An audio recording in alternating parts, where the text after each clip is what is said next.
Welcome to Making Space For, the podcast where we embark on a journey to simplify, organize, and prioritize our lives. I'm your host, Paige Rabin, and each episode will explore the art of intentional living, helping you make room for what truly matters. In a world filled with constant noise and distractions, it's easy to find ourselves surrounded by things that don't contribute to our happiness or well-being. Making Space For is your guide to decluttering not just your physical space, but also your mind and soul. We'll dive into practical tips on downsizing, right-sizing, and the transformative power of letting go. Whether you're starting a cluttered closet, pondering legacy planning, or seeking the elusive balance between work and self-care, this podcast is your sanctuary for inspiration and actionable insights. Join us as we feature experts, share personal stories, and explore the profound impact of intentional living. Together, we'll navigate the journey towards a simpler, more fulfilling life. One where you have more of what matters and less of what doesn't. So are you ready to make space for the life you've always wanted? Let's dive in. This is Making Space For. Well, before we dive into today's episode, a quick shout out to our flagship company, A Move Handled with Care. As Denver Metro's premier senior and specialty move management expert since 2007, we've mastered the art of downsizing, right-sizing, organizing, and every step in between. From packing and moving to unpacking and staging, our experienced staff represent all stages of life, offering a compassionate touch to what matters most to you. So, if you're looking to make a seamless transition while keeping what truly matters in focus, trust A Move Handled with Care. Visit us at amovehandledwithcare.com or on Facebook or LinkedIn to discover the difference. Let's continue making space for the life you deserve.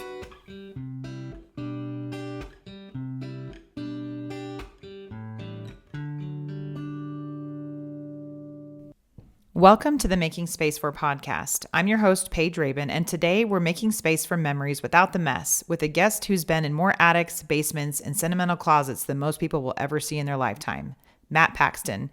He's the Emmy-nominated host of The Legacy List, the best-selling author of Keep the Memories, Lose the Stuff, a featured expert on Discovery Channel's Filthy Fortunes, and the founder of Clutter Cleaners, one of the nation's first and most respected hoarding cleanup companies.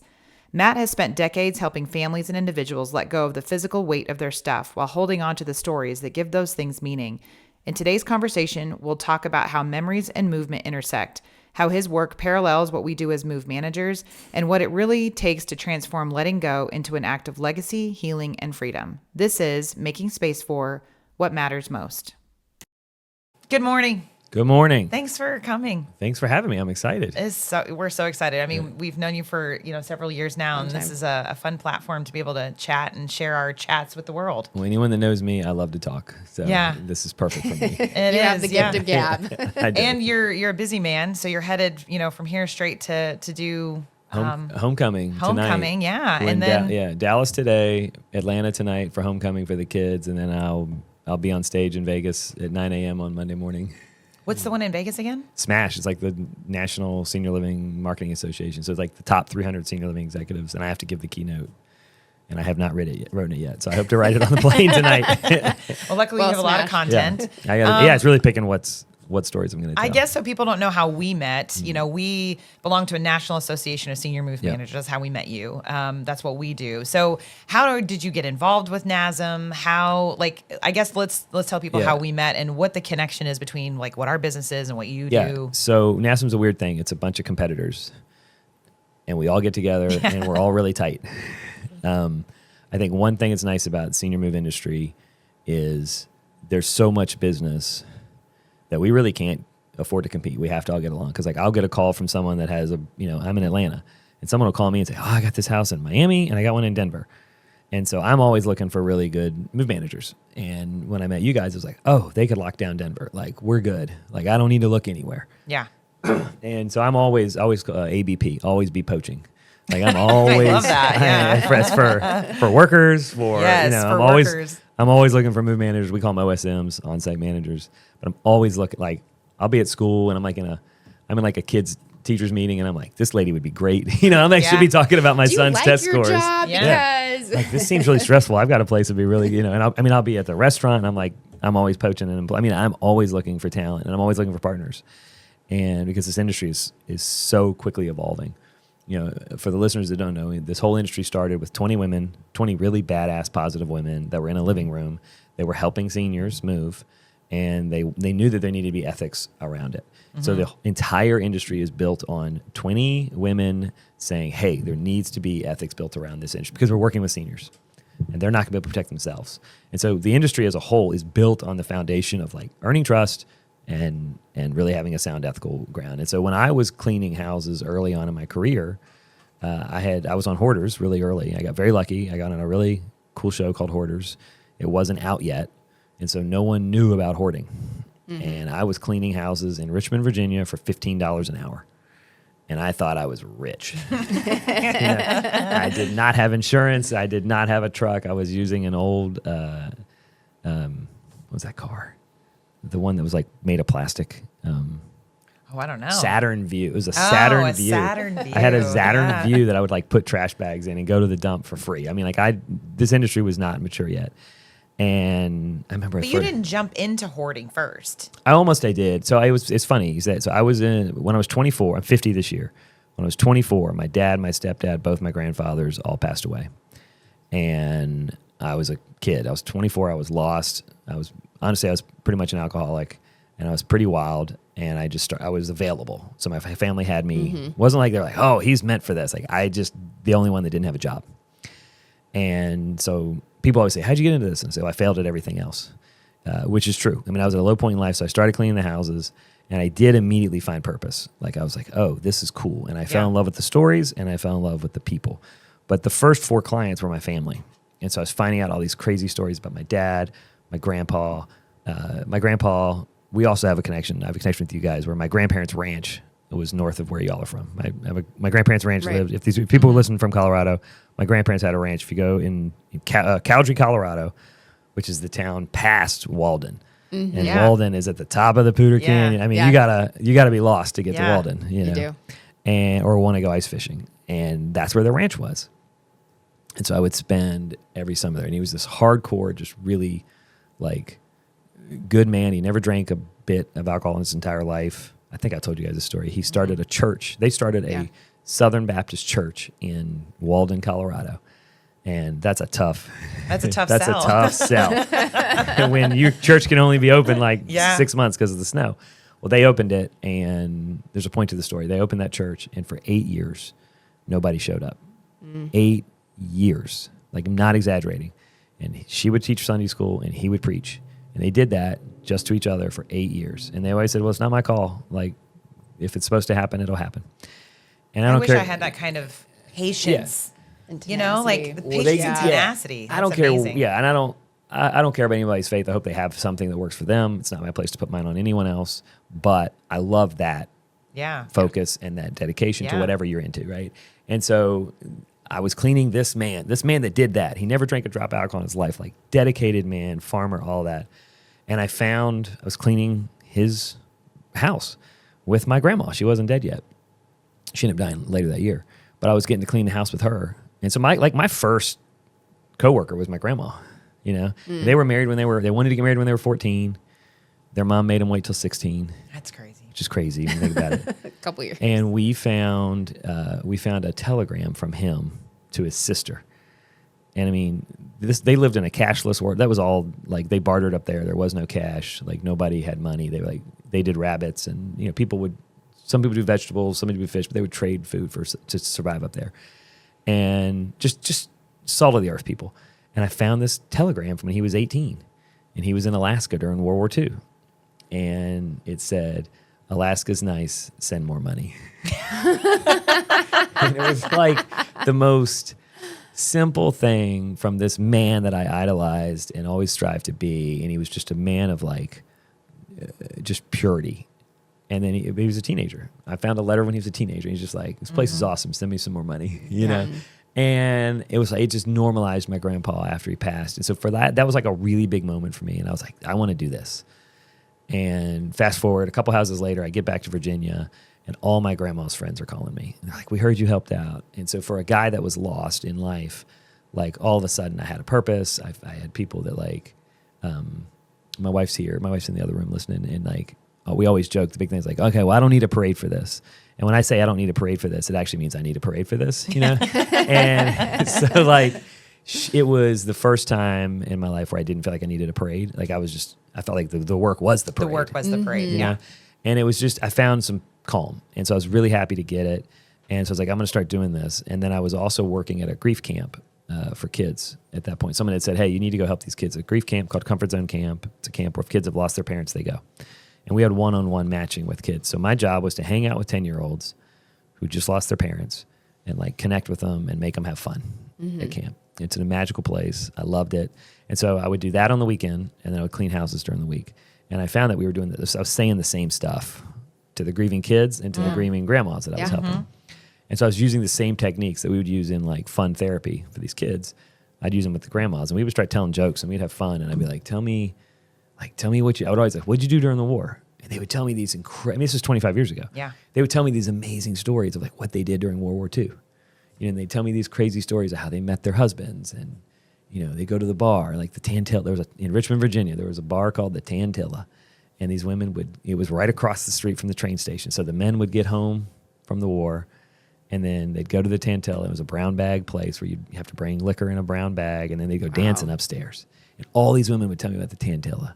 And then one time I found a matchbook from the Tantilla Gardens. And I was like, hey, what's this, Judy? She's like, oh, the Tantilla. And she, that's what I fell in love. So long story, I fell in love with these stories. I fell in love with these women. I fell in love with this like, oh, I can like help people like be happy in a time of sadness. So all that's great, but I had to pay the bills too. I was broke. I was recovering. Like I was getting my life together. And I was also grieving. People kept dying in my life. And so I was like, all right, I couldn't get enough work to make it a business. It was still kind of a side hustle. And then there was this one move manager in town, Door-to-Door Solutions. It was the only move manager in town. She was by far the best. And if you're in this business now, there's a first generation that created our industry. And in our industry, there's a respect for that. Yeah. We were talking about that. Like the OGs. The and OGs. Like, yeah, and like when you see them and like there is this like reverence for them. Y'all are the leaders of the next generation. I always say that. We hope so, yeah. You guys are. Oh, absolutely. Yeah. That's why I'm here. That's what we I wanna be. mean, you guys are. You guys are the leaders of that next generation. And that's one reason I support y'all. And so, but like the OGs, there's these badass women that like they just created this because there was a need. Yeah. They didn't wait for anybody. They didn't ask permission. They just did it. And so, and there was a point where I was like the only guy in this. I mean, there's like Barry. I mean, we can name them. Like that's how many guys. And if I say one word, you know who they are. Yeah. Right? And so I have a huge respect for these women, but like the one in Richmond, Virginia where I was amazing. Her name's Katie Danny. She's still in business. I went to her and I said, hey, I want to do more of what you do. What do you not do? And she goes, I don't do hoarding. And I was like, oh, I do. I'm like the best at it. And so she goes, well, I have a hoarding job if you want it. And I go, I love it. And so I had only been doing like estate clean outs for like 2 years when I met her. And I saw her in the newspaper. I mean, that's how long ago this was. And no internet yet, really. And anyway, I told her I did hoarding. And then she's like, well, we have a job for you. And I was like, great, I'll do it on Monday. So I went to the library that weekend and I checked out a book on hoarding. Because I didn't know anything about hoarding. I didn't know anything about hoarding. And I was Google like, it, yeah. I was like, there's no Google. Yeah, I know. Right. And I was like, I'm Google the it. best, Go to the library, man. yeah. And when I wrote her a thank you email, I actually saw this the other day. I misspelt the word hoarding. I spelled it HORDING. I didn't even know how to spell the word. And I checked out Dr. Michael Tompkins' book on hoarding. And fast forward 10 years later, I got to clean houses with Dr. Tompkins on hoarders. He was the therapist. I was the cleaner. And I got to write the foreword to his book. That's so cool. Wow. Which, I mean, career-wise, like it's like playing basketball with Michael Jordan. Yeah. For me, it was amazing. But like I'm skipping over probably 500 houses in that 10 years. I found a home in the hoarding. I found people that were, brilliant people that were grieving, that were in, trauma causes hoarding. I learned a lot about hoarding. No, we didn't know what hoarding was. Everybody thought it was a subset of OCD. Right. And it was not even in the DSM-5 at that point. And then I was one of the lucky ones where I just got to be with 500 hoarders. And so I started writing. I was like, this is significant. Like, this is consistent. Like, she also got beat by her husband. Oh, she also got abused by her dad. And you start to I started to catalog. And I'm like, well, that pile looks like the same pile as Miss Jones. And so we started to write down the traumas. And I was just curious. And then I started like, man, she was really smart. Like she was I don't know if I put this in the book or not. We had this one lady that she, I'll never forget. It's when I really finally understood hoarding. She, the whole point of this, by the way, listeners, is like emotion is everything. And it's never about the stuff. It's about the emotions. It's about the people. Mm-hmm. So I'm getting to that. But I promise you this story is amazing. This lady, I was in Washington, D.C. It was a multi-million-dollar home. She had hoarded it out. And she had, she'd have a couple thousand books. They're all in hoarding situations. It's always books. It's always paper. And you find out like the top 3 jobs are teachers, nurses, and social workers. What do those 3 things have in common? They're all caregivers. Mm-hmm. And you find that like these women are not hoarding for themselves. They're hoarding to give things to other people. Yeah. Right. And they get their happiness and self-worth by doing things for other people. And so I was starting to see all the consistencies in their behaviors. But this lady was different. She would have like the same book in 10 different languages. And I was like, I gotta know. Like what, I just gotta ask. I don't want to be disrespectful, but I gotta ask, why the same book in 10 languages? And then she was just like, oh. And she got really disturbed. Like she was annoyed. It was like watching Mean Girls. It was this old woman and she just goes, it's because sometimes poetry just sounds better in Russian. Oh. And she was so annoyed that I didn't know that. And that I didn't know that there's not English words that fit a thing. Yeah. And I felt so stupid. And at the same time, I felt like, holy shit, this woman is brilliant. Mm-hmm. I was like, what was your job? She was a translator at the UN in the 70s. And she would grammatically change to make it flow in that language. But she was on the fly. Like she would have to like, somebody would say something and then they would translate it. And then she would by hand change the grammar so that these 10 different ambassadors could understand it. And she would just be passing it around. In the 70s. That's intense. Wow. Insane job, right? And so doing it, my 2 offices were Washington, D.C. and Richmond, Virginia. And so working with these like brilliant people and understanding the industry. For 10 years, I just did hoarding. Fell in love with it, got on Hoarders by accident, and nobody wanted to do it, is the short answer there. Mm-hmm. Like, literally, and then, they asked everybody. We deal with it a lot too, is like you talk about the emotions and what we find, and I'd love to hear your perspective on it. But you know, when you're dealing with it, if it's my mom, if it's her mom, if it's her aunt, there's this like almost kind of disconnect of wanting to hear the story sometimes. And so like having someone like us who comes in as a third party that will listen to the story, because sometimes those stories have deeper roots in the trauma in the family. So let's talk about that. Yeah. Right. I would love to hear your mom's hoarding stories. Yeah. Because to me, they're new. But to you, if you're the child of the hoarder, your life was different because of those stories. Mm-hmm. Friends were not allowed to come over because of those stories. There's hurt and shame. You got abused because of that.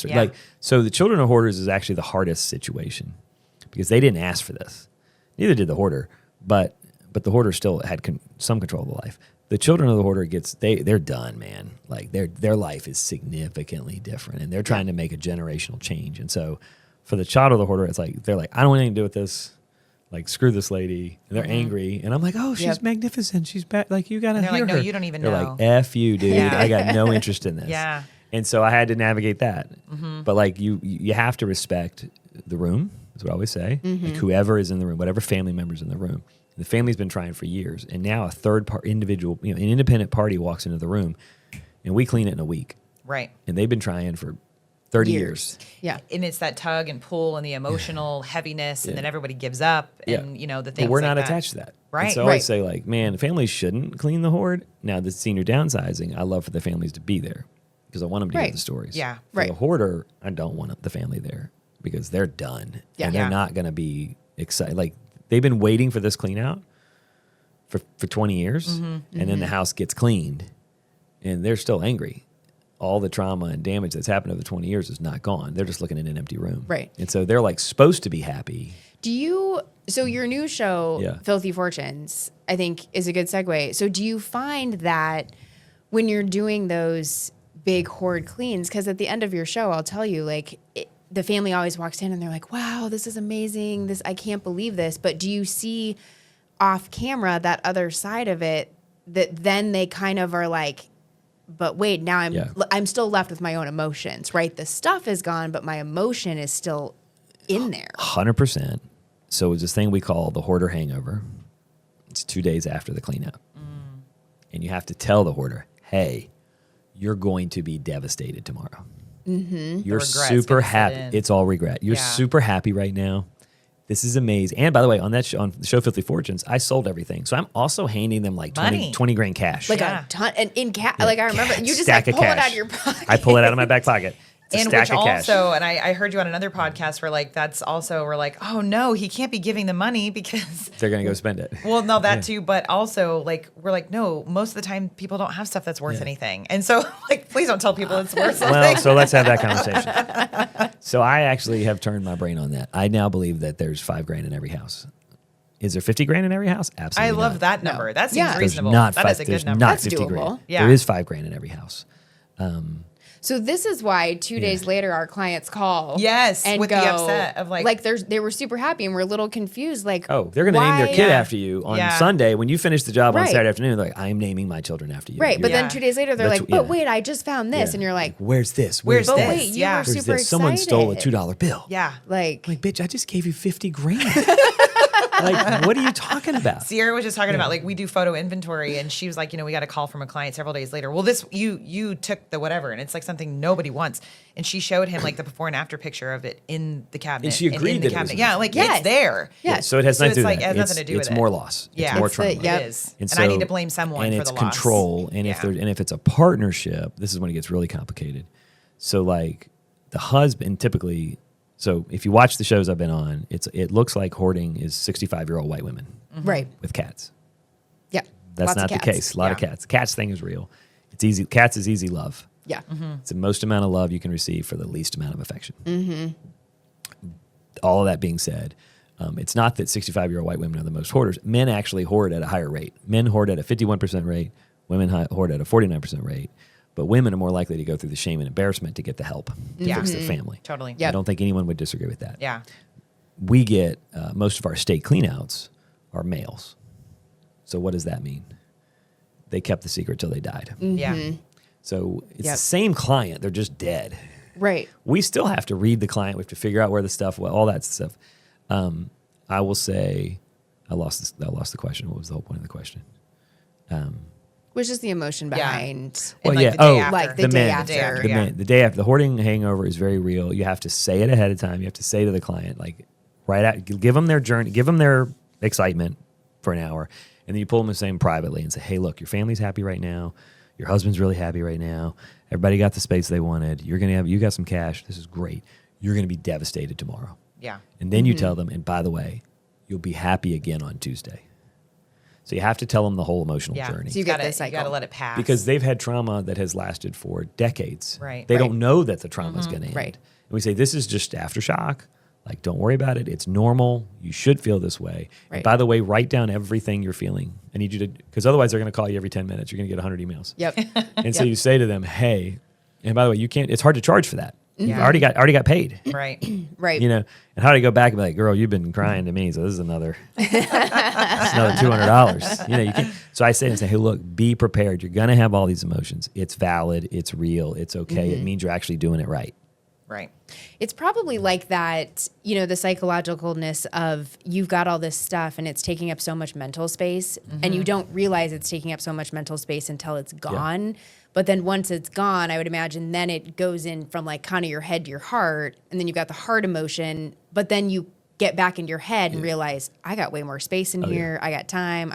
Well, so one thing that's bad is when it's the husband and the wife takes all the blame. I promise you, if the family's still there, so if it's really all the wife, the husband usually will leave. The husband doesn't stick around. Which makes sense. So if the husband is still there, it's both of them. Yeah.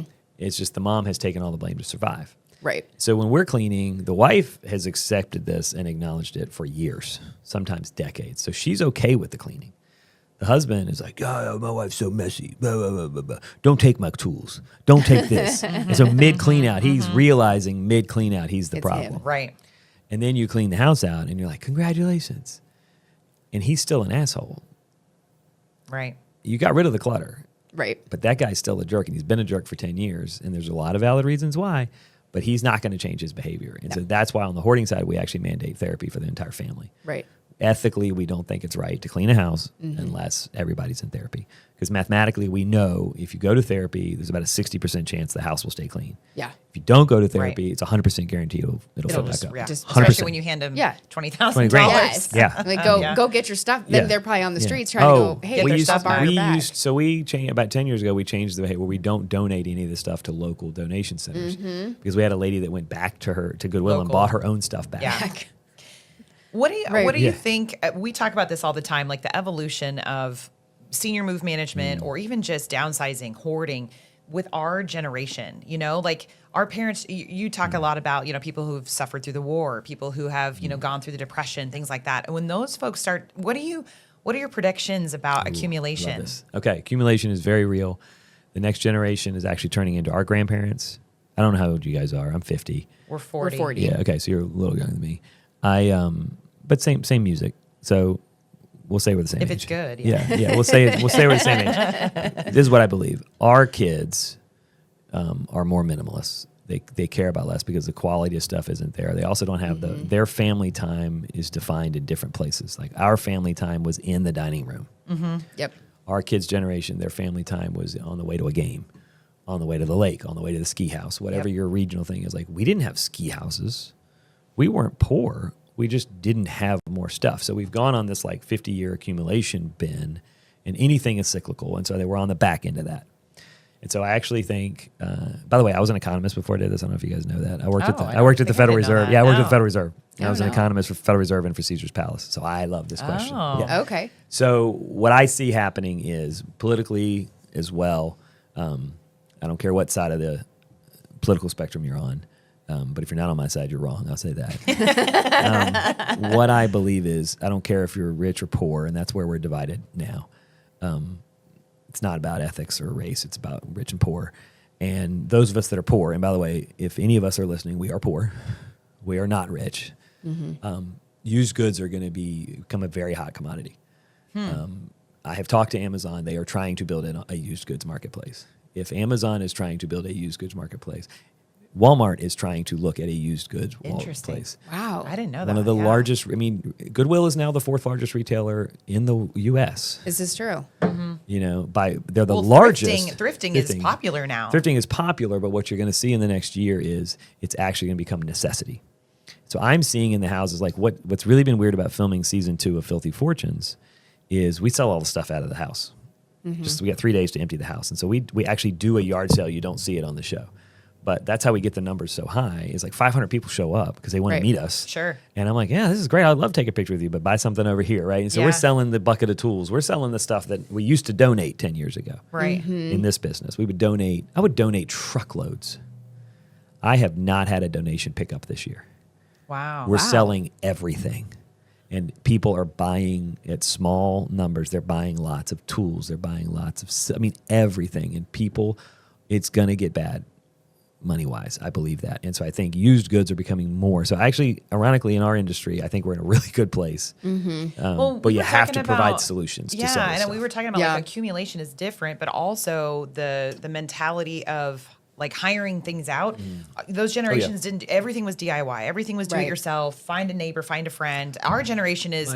your groceries are delivered. Everything is, you want everything done for you. So we see like our business changing because it's now going to be a necessity.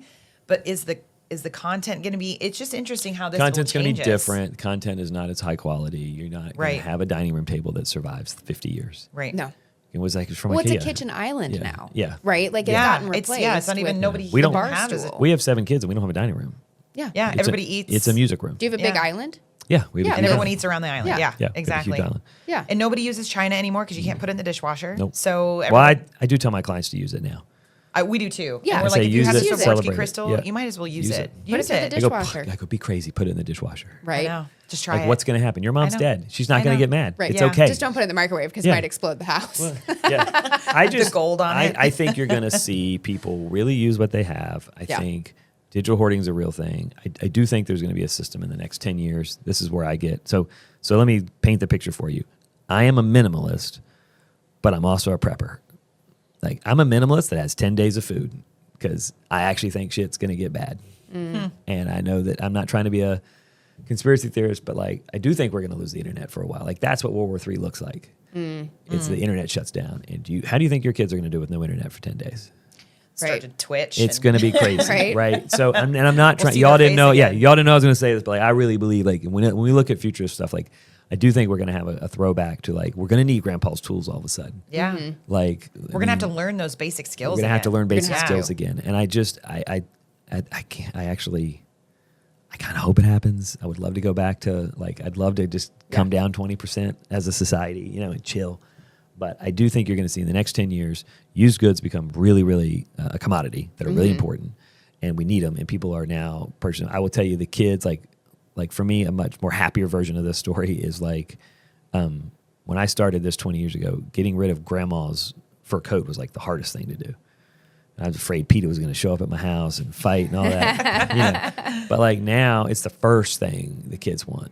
And so I have like grandma's, like it's really fun for me now when I'm doing estate cleanouts when the granddaughter goes into grandma's closet and she's looking for this is crazy, but like grandma's old lingerie is one of the hottest things that we sell now. Not for weird reasons, but like the daughter wants to wear it. Well, granddaughter wants to wear it as a shirt. Yeah. Right. And because that's what they are now. That's what they are, exactly. And like we just went to New York with my stepdaughter for 9 days. And you do all these grandma's closet is incredible. Yeah. Yeah. And now my argument is now, wait a minute, add an hour to that process and ask grandma where she wore it. Yeah. Yeah. Like get her to tell you where she wore that. So then when you wear it, now it takes on something else. Like we had a client watching this happen and she's like, oh, I used to wear that to a club in New York. And we very quickly found out that club was Studio 54. Oh, wow. And I was like, and the granddaughter had no clue what it even was. that like grandma was doing coke with Andy, Andy Warhol, Yeah. And I'm looking at grandma and I'm like, I literally said, I are know. you sure you want me to tell this story? And she's like, go for it. Yeah, you were having a good time. And I go, grandma's like a hot 75-year-old lady, Right. Well, you forget, I think, when you're going through that stuff, because I will say, I actually have all of my grandmother's furs, and I wear them.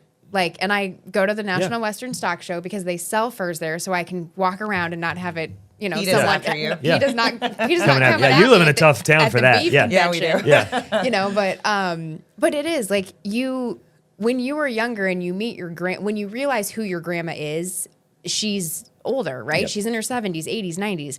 And you're like, my grandma was never young. She was never hip. She never went to clubs. Like, that wasn't grandma. But then you grandma learn those was stories, awesome. and then you're like, man, my grandma was so cool. Like, that is who I want to be like. There's a meme, whatever, I don't know how you say it. There's a picture on the internet of like, hey guys, this is what your grandma looked like in 1975.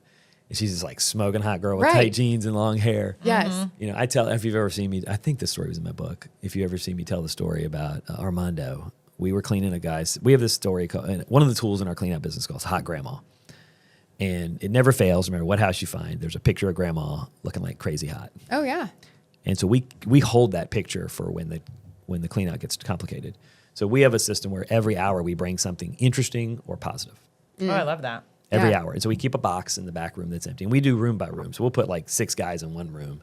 Because if you break it up, then you just if the room goes down 10% a room, it looks like it's never going to get clean. Right. So we do a full room. We'll throw the whole team at it. Full room empty, full room empty. So we keep one room just for good stuff. And every hour someone either brings money or a cool story or a curious story. Like, what is this? Tell me what this is. Right. So whenever it gets really bad, we say, hi, Grandma. And I say, go get me hot Grandma. And we bring the picture around. And one time we're in a house and it's granddaughter, mom, who's my age, and then grandma. And we bring this picture and this girl's looking fine. It's clearly from the war. She's wearing a skirt that's way too short. She's smoking a cigarette. And we're like, hey, who's this? And it goes the same way every time. Who's this? Oh, that's me. You don't say. And it's like this really weird, awkward flirting thing. Yeah. Yes. But it's totally effective, right? Yeah. And so we teach it. We do it everywhere we go. And so she's like, oh, that's me. And then the granddaughter goes, who's that? That's not Grandpa. Oh. And she goes, oh, that's Armando. And she says it like, oh, Armando. And she goes, he was my lover. And she got really excited. And we were like, what? This is a cool story. And you're like, what? And the granddaughter's like, oh, the granddaughter's Yeah. mouth's on the floor. And she's like, that was the year they let women teach at MIT. And she goes, so I was teaching art history. And she goes, Armando was a Spanish professor. She goes, we fell in love. We had a torrid love affair. And she kept talking about how much sex they were having, right? Which was very uncomfortable for the entire room. Yes. But this is grandma, right? And grandma's like dirty, man. And she's telling us stuff. And the daughter and the mom are just like, they can't believe it. And we're all like, tell us more. Like, we want to know everything about Armando. And she's like, well, she goes, he moved back the next year. And then your grandfather came back from the war, and I met him that next summer, and we were married for 60 years. Wow. And the daughter goes, you taught at MIT? That's what she took away from the story. That was her. And she's like, yeah, I was the first female adjunct professor at MIT. Wow.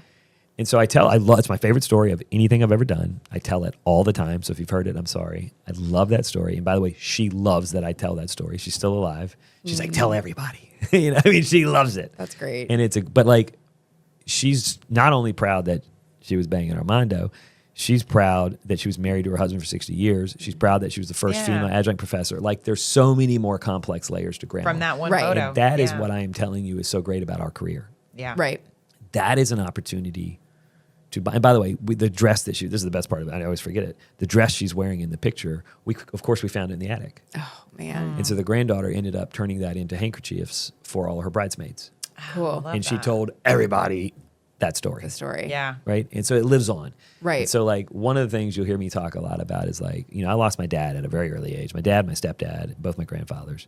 So like I'm still telling stories about all those men on stage all the time. Mm-hmm. They've been dead for 25 years. They've been dead longer than they like my dad. You remember them alive. They've been gone longer in my life than they were in my life. Yeah.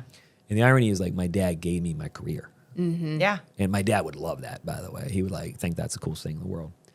But like, I want to keep their stories alive. And so this is why I tell all these stories. And anyone listening, like you guys asked me before we started, they're like, what do you care about? I'm like, it's the emotions. That's what I care about. It's the emotions that hold us back. It's the emotions that keep us from moving during the process. And what we always forget is it's like, we're not clean. My wife tells me this, like minimalism is not about having nothing. It's about having just enough so that you like have space for the things that matter the most. And if you don't know, my wife's a pretty big minimalist expert. She's listening, so I'm giving a plug for her. Raising Simple is her Instagram. Raising Simple. It's a really good follow. She really taught me minimalism when we met, and it changed my whole view on stuff. Even though I was on Hoarders for 15 years, living as a practical minimalist made me really get rid of the dumb stuff. Mm-hmm.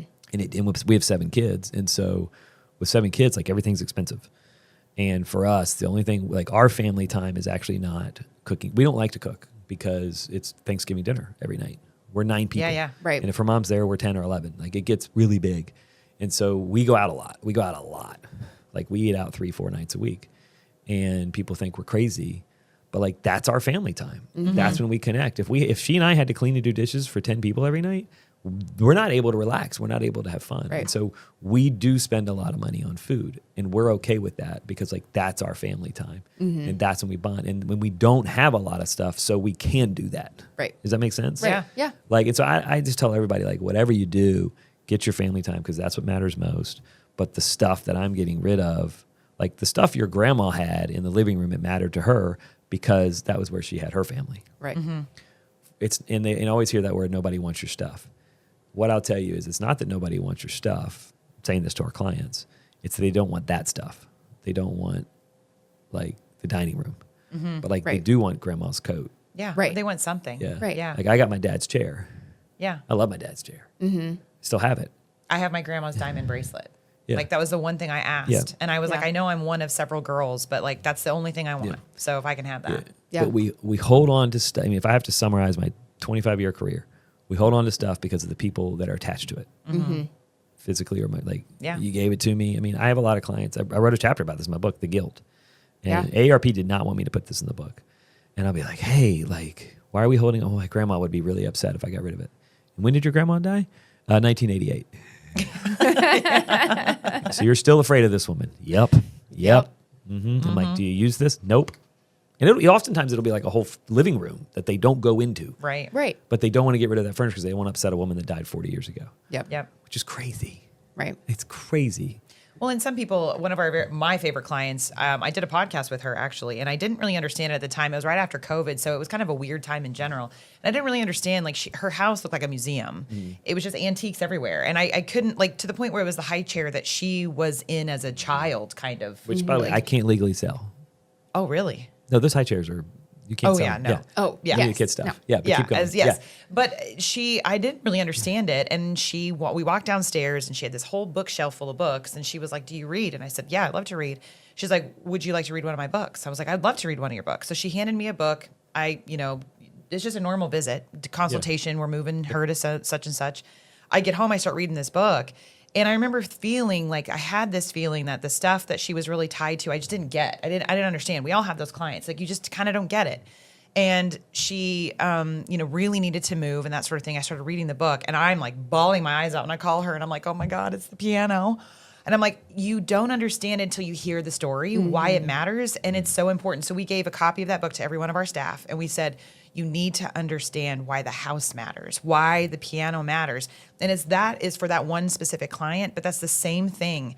You got to find why that thing matters and ask the better questions about it, because sometimes we get into it and it, we don't get it, but it's that story. And I mean, hers is a very deep and horribly painful Oh, the best stories are usually tragic. Yeah, just horribly painful and tragic. And her husband had passed away during COVID, during that time. And she had to grieve and let him die, just the two of them. She's one of like my idols. I just feel like she went through breast cancer. She, her husband died during COVID in their house and all the things. And, I'm just like, the piano, I'm like, if that's what you're going to die on the sword over, fine. Like, fine. Let that be. So let's take that further. Great. If you insist on taking the piano, let's take it. Yeah. But you're going to have a Christmas sing-along at that piano. Yeah. We're going to go make new memories on that piano. We're not just going to relive the old ones. Yeah. And that's where I've really switched in the last 5 years. For me, it's not about the chair. It's about who sat in the chair. Yeah. So we're saying the same thing. Yeah. Okay, that's just how we say it at our company. It doesn't matter. The chair doesn't matter. It's who sat there or who no longer sits there. Right. But I want to hear that story regardless. Yeah. My estimates, when I go to do a consultation, as you say now I just go in and I'd be like, I look around, and especially with a hoarder. I changed this about 5 years ago, and I walk into a hoarder house, and instead of being like, ooh, it's pretty full. And then I tweaked it to, I've seen so many hoards. I'd be like, okay. And on the phone, I'd say, can I see the floor anywhere in the house? I'd be like, well, yeah. I say, do you have 300 cats? I say, no. 300 cats? Yeah, I had one client that had 300 cats. And she's like, no, I have like 17. I'm like, okay, that's not so bad. Think how deep that is what I just did there. Yeah. Right. Instead of asking how many cats you had, then they're going to lie to me. They're going to say 3. Or they're going to feel shame and embarrassment. Yeah. So I go to the highest number. So I know it's going to be below. Yeah. Right. And I say, can you see the floor at all? Well, yeah, a couple places. I say, great. Do you have 300 cats? No, I got like 17. Great. Can I see out any window in your house?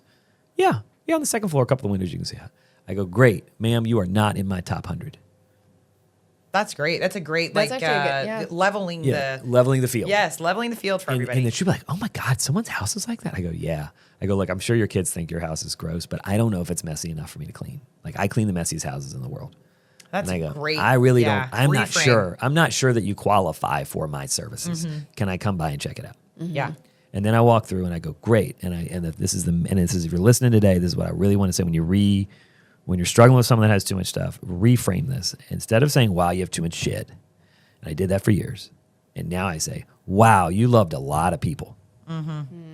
If they have a house full of stuff, that means at one point their life was awesome. Yep. And I say, tell me about those people. Yeah. And so when we're walking around the house doing the estimate, I'm still figuring out the cost. But I'm like, hey, where did the Christmas tree go? Do you know how long of a conversation that is? Where'd you put the Christmas tree?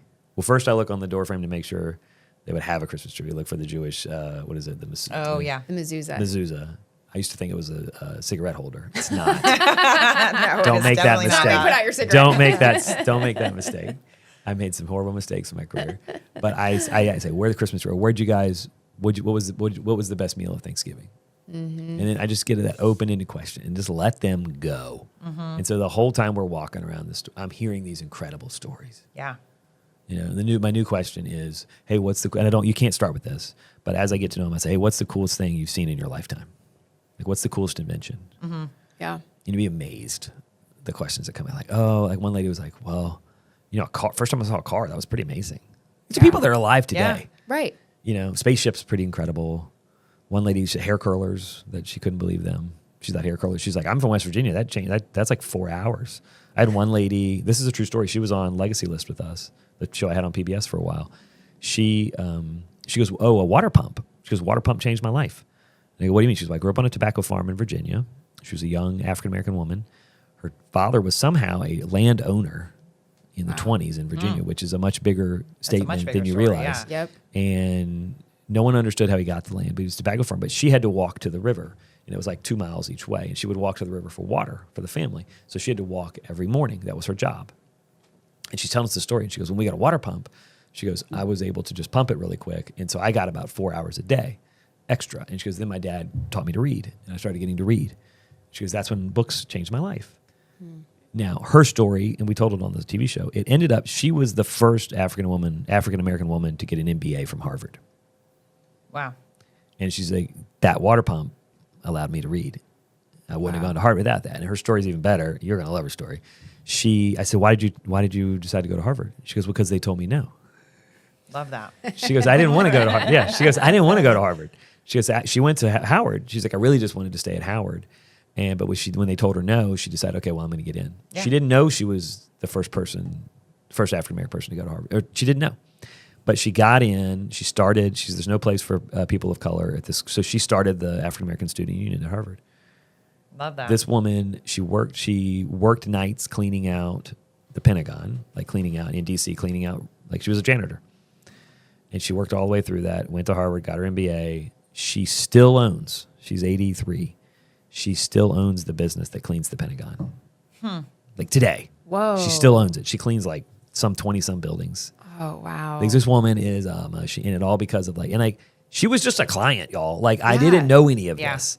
She just started and then I find out like, this is probably my favorite thing. We ended up becoming really good friends.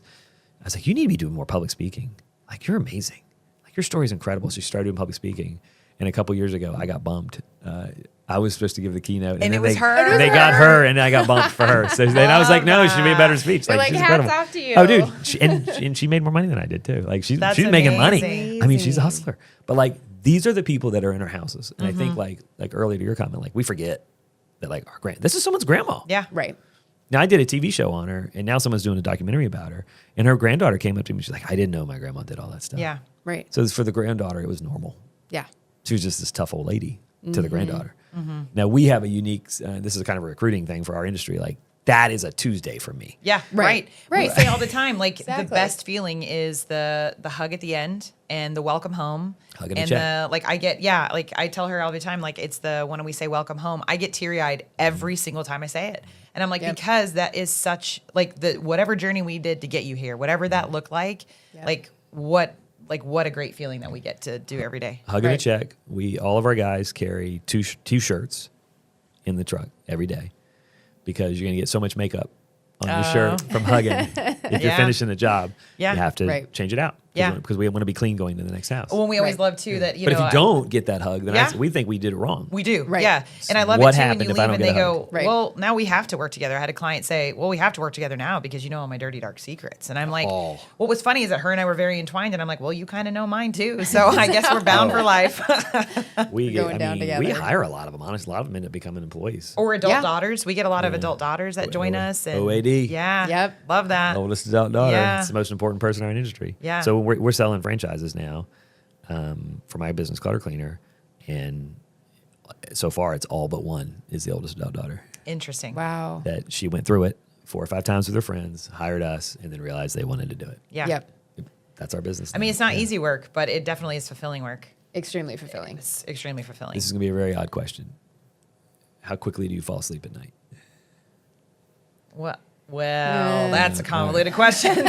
I'm out. I'll say this. I used to stay up all night. I couldn't. Yeah. Yeah. I'm so fulfilled and so tired. Yeah. When I hit the bed, it might just be a guy thing then. I was like, that maybe. Well, I that will is. say, I'm fall also able to asleep. not think about my I kids fall when I go to asleep bed. quickly, but it is the staying asleep. But it's Yeah. not work that's keeping me up. Yeah. It's usually a little poke on the side that you're like, Yeah. No, I'm out, man. I love it because I'm just so fulfilled. I know that I've made a difference each day. Yeah. And, like, that sounds crazy. yeah.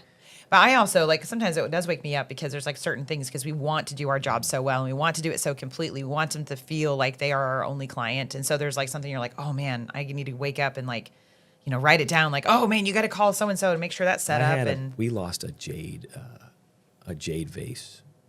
Oh, wow. We lost it. And it's probably worth like $30,000. Yeah. Yeah. She thought we stole it. It was my 18. There's no way it was stolen. I said, it's going to show up. It's going to show up. I promise you. I said, don't pay me until it shows up. This is like a $20,000 job. Yeah. She's like, I have to pay you, Matthew. I was like, no. Just trust me. You're going to think we stole it if you don't. I go, I get it.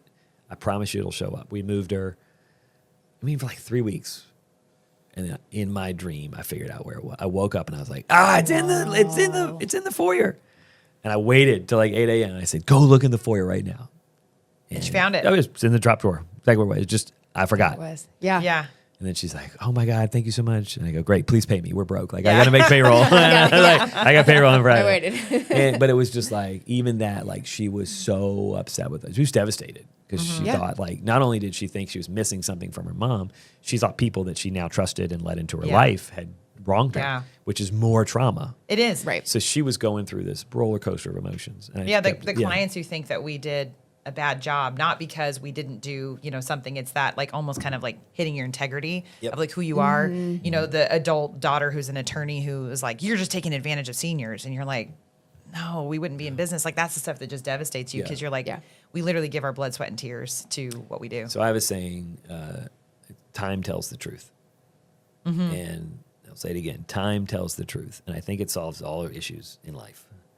Like, people, business, I'm just now, like, I went through a very dark time in our industry. I built a national company and I brought 2 guys in that ended up not being good people. And they devastated a couple like, they left 160 movers, like 160 clients they took their money and didn't move them. And luckily I had left the industry. I'd left the company, but like they made everyone doubt me. And I think you probably know the story. Yeah. And I really, it's taken me a long time to heal from it. And now I kept, one day I was like, time tells the truth, man. Like, people will eventually know. Those guys have moved on. Some of them have gone to jail. They've gotten all of that. Time told the truth. Yeah. I tell it to my clients. I say, I know you're upset right now. I promise you we're doing ethically right. We're doing this right. We're doing it right. Time will tell the truth. And it always does. Yeah.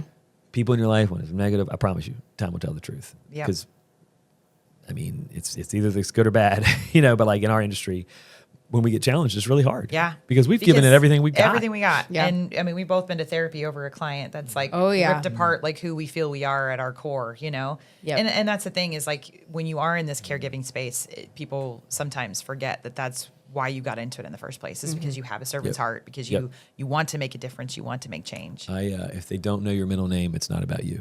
Yeah. Exactly. I say that to my guys all the time. If they're not going to be at your funeral too, that's the other one I always hear all the time. Like, if they're not at your funeral, then why does it matter? So I came up with that when we were making a wedding list. I was like, if they don't know my middle name, we shouldn't invite them.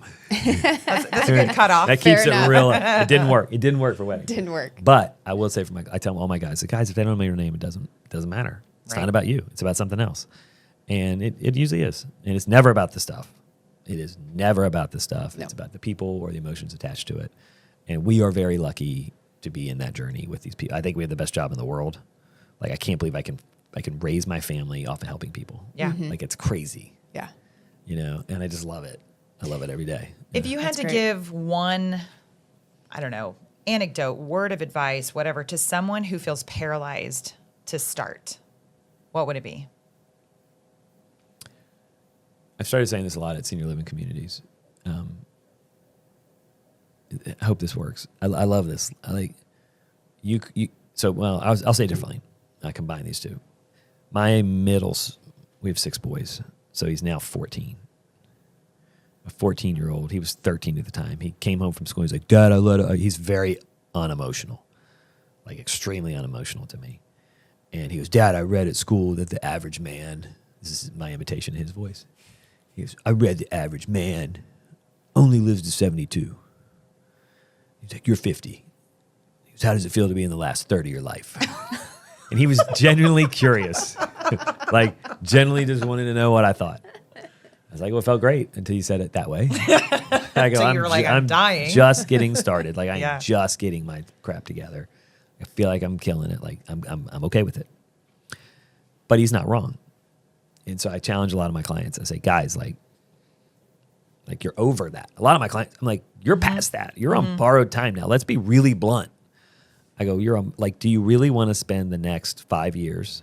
And I'll take that further. You could now argue that like every day is the most healthiest I'll be for the rest of my life. Yeah. And I know that's a very morbid statement, but I do argue that with my clients. Saying, dude, you're never going to be healthier than you are today. Do you really want to spend that looking at at pictures from Acapulco in 1988? Or do you want to go to Acapulco with your wife and create new memories? And so I just tell everybody, like, your shit is holding you back. Sorry, I'm cussing. Your stuff is holding you back from new memories. You're holding on to this stuff because of old memories. But, like, we got to focus on new memories.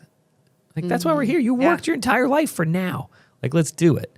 And I think minimalism's helped me really embrace that. But, like, I tell my clients, like, dude, you go to Acapulco. Like, let me clean your house. Like, get out of here. Go on a trip. It'll be done when you get home, and you can move. You can do whatever you want to do. You can stay. I don't give a shit. Like, do what you want, but like, don't let this stuff hold you back.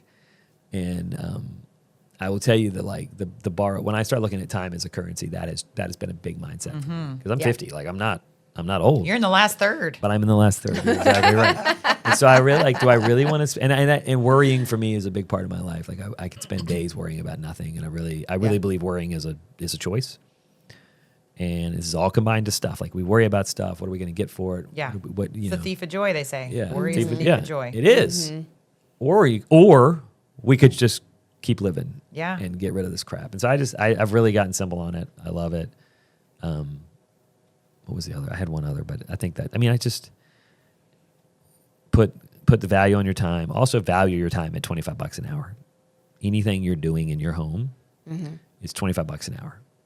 So like if you think you're going to try to get, $200 for that couch and it's going to take you 8 hours on Marketplace, because it will. It'll take you 8 hours to sell a crappy couch for $200 if they ever show up. You got to sell it for $200 to break even, to get to zero. Like, or what could you spend that 8 hours doing? Right. Going for a bike ride with your granddaughter. Yeah, we talked a lot this weekend at conference about like finding the value in our service, and I think that's the other thing too is people underestimate the value of having someone. Yeah, it's time. You're getting your time back. So where this really has changed in our career is when I started 25 years ago, the oldest adult daughter was a stay-at-home mom. Now she's a CEO. Right. Now she's a lawyer. Now she's a doctor. Now she's an influencer and still a mom. And she's and a helicopter mom at that. So she's managing grandpa and grandma from two sides. And she's marrying, and sometimes when they're divorced, there's 3 or 4 sets of grandparents now. Right. Which gets really complicated. But like, she's managing all of that. Then she's managing her and her husband, and then she's managing her own personal life, and then she's managing her kid's life. Right. Yeah. And I'm like, she doesn't have time. Girl, for $20,000, we could give you all this time back. Yeah. And by the way, I'll just take it out when you sell the house. Yeah. And like, oh, yeah. And so like, I just get, man, your time is worth more than anything in the house. Take the 3 or 4 items, be done. I lost my dad's ring this week. I was curious. Ask. I'm like, because I know that story. You lost it. I lost it last week, and I'm devastated. Yeah. I'm devastated. Yeah. But Zoe and we decided I'm not going to spend any more time looking for it. It's gone. It's okay. If it's supposed to come back, it will. If it doesn't, it's okay. I mean, you guys know about my ring. Yes, like we that's know about it. this I story know lives that on. it was It's killing gone. me. Yeah. It's killing me. It's killing me. Yeah. But that's okay. I'm not going to spend my wife was able to come to this conference with me this weekend, and like, we don't get a lot of time together right now. And so like, could I spend the week worried about a ring, a piece of gold that has no monetary value, honestly, probably a couple $100, but emotionally it's Everything. It's everything. Yeah. Right. But now I'm kind of like, is it? It's just a ring. My dad ain't coming back either way. Yeah. Right. It's still content. We're talking about it. Yeah. Right. Right. So I'm like, it's still around. You still I have can the see memories. it. I have it all day. Yeah. Yeah. And so like, it's always weird when it like comes back to your own world. And am I devastated? I am devastated. Next time we see you, there's going to be an even cooler story. There will. There will be. Absolutely. And I will tell the you, thing is, like, we'll see it and we'll say, tell me the story about that ring. It's going to be something cool you designed, you found. Oh, I already lost it once. I lost it in Cincinnati, Ohio. I went to a restaurant. I like good cheeseburgers, and I took it off because it was such a juicy cheeseburger. And I took my ring off and I laid it on the restaurant, and then I forgot to put it back on. And I called the restaurant 2 days later, and they're like, "We don't have it." And I was like, oh, and I was devastated. I told the guy the ring, and I actually had artifacted it on that, that app, Artifacts. They had asked me to artifact it. And so I artifacted it. And so I was like, oh, I can actually send you a picture. So I sent him the Artifacts link. And he's like, we just found that in the parking lot yesterday. He goes, it was like all banged up, and it's someone, so I go there, and he walks out. It's a random restaurant. I'm on the way to the airport. I don't live in Cincinnati. Right. I drive by there to get it, and he's like, it was right here. And I was like, dude, I was parked in that parking space. So it literally, I must have put it in my pocket. I got in the car and it fell out. Keys out. Yeah. It came back to me. It was supposed to. So like, I do say, like, stuff isn't that important, guys. Like, I am devastated I don't have my dad's ring. My dad gave it to me literally the night he died. Like, that's how important this ring was. Like, he literally handed it to me. An hour later, he died. Not to make people cry, but my point is, like, you're right. The one thing we've all learned in this industry is, like, you trust it. Like, trust the world, man. Yep. Like, what'll happen next? Sometimes it's better. Well, it'll be good. It'll be better. And I've learned that, I mean, like, no matter what's going on in the world, like, really cool shit happens. You just got to give it the space to happen. Yeah. Yep. And so I will say, if you're not spending all that time going over slides from 1988, right, cool shit happens. It'll happen. Yeah. So, like, let yourself free of that stuff. Oh, this is the last time I was going to say. I've started giving, if you notice on the show now, I talk about the actual weight of what left the house. I do it in pounds, not tons. And so I compare this to weight loss because it's the most easiest way to, like, relate it. And now I started telling people, I'm like, dude, you just, and I'm like, it's 10 pounds, right? 10 tons. So I took 5 dumpsters out of the house. Well, that's 10,000 pounds. And so I say to someone, you just lost 10,000 pounds. Like, I wonder, like, when you lose 20 pounds, your life's different. Like, you feel amazing. And so I now have dumbed it down to the biggest number. Like, we took 100,000 pounds out of a house. Last week. Like, literally last week. That's a lot. It was great. You wait till you see it. It was unbelievable. And I said, in 3 days, and it was 25 dumpsters. Wow. Metal, all metal. And I was like, they got their life back, right? And I was like, you guys lost 100,000 pounds. And it just makes it a metric that makes people think how big it is. So I just value your time, put a metric on that time, and live for new memories. Don't just, the old ones aren't, if they were that good, you'd still be doing it. Yeah. Right. Like, right. They're memories for a reason. Yeah. Exactly. Like, let them be. Yeah. Like, people that aren't in your life anymore, there's a reason they're not in your life anymore. Yep. Right. Same thing with stuff. And you just got to trust it. And I think trusting is the hardest part for anybody. Like, trust that it has a purpose, it has a reason. But we have the luckiest insight into clients where you see, like, we hear these incredible stories where it's like, oh, I met this man when I was 16, and then I met him again when I was 70. I met him when he was 70. We've been married for 30 years. And you're like, what? It's like a movie, and that's just a regular day in our job. Right. But you hear these, but you have to allow, we have a blessing that we get to see the end of these stories where most people don't get to. Yep. Right. And we get to see, like, we get the punchline. Yep. It's like, oh my God, this is amazing. And I see it every week, and I just think it's incredible. And I would just say, like, if you're going through it right now, trust it and go, like, one thing I've really started, like, I started doing ice cream. I'll get an ice cream truck to come to the clean out at like 4. Like a celebration That's or cool. something. Yeah. That's good. When it's a hard night at the house, everyone just gets to go to the truck and get, it's like, I'm talking like $50, Yeah. Right. But everybody in the house, client and family, Love that. and workers, we all get to ice cream and hang out and talk. And it just brings joy to it. Like, Yeah, this love can it. be the worst moment of your life, downsizing, or it can be the best. And you have to choose which way it's going to be. Yeah. And Yeah. as you guys, professionals, I know you put it in place so that it can be the best. But to the person listening right now, it can be the most amazing time in your life to find out incredible stories about your loved ones and yourself. Like, allow that, Yeah. because it ain't about the stuff. It's about all that stuff. Very true. Attached. This is great. Very true. Love talking to you. Thank you, Obviously, I'll Matt, talk all so day. much. Thank you guys. Yes, Thank you guys. thanks for coming. Keep Really doing what you're appreciate doing. it. If you're in Denver, obviously use. Thank you. be Yeah, and kind we with can't wait care. to hear the follow up on the ring. Yeah. It'll come back Next someday. Let Thank us you know. guys. Yeah, Podcast thanks number for 2. coming. Thanks. That wraps up another inspiring episode of the Making Space For podcast. A huge thank you to our incredible guests and to you, our cherished listeners. Your journey to intentional living begins with each small step, and we're honored to be a part of it. If you enjoyed what you heard today, please consider liking, subscribing, and rating our podcast on your favorite platform. Before we part ways, a friendly reminder, if you're embarking on a move or seeking expert guidance in downsizing, remember A Move Handled with Care in Denver. With over 15 years of experience in senior and specialty move management, we're here to transform your transition into a seamless, stress-free experience. Visit amovehandledwithcare.com for more information, and let's continue making space for the life you've always wanted. Until next time, stay inspired, stay intentional, and keep making space for what matters most.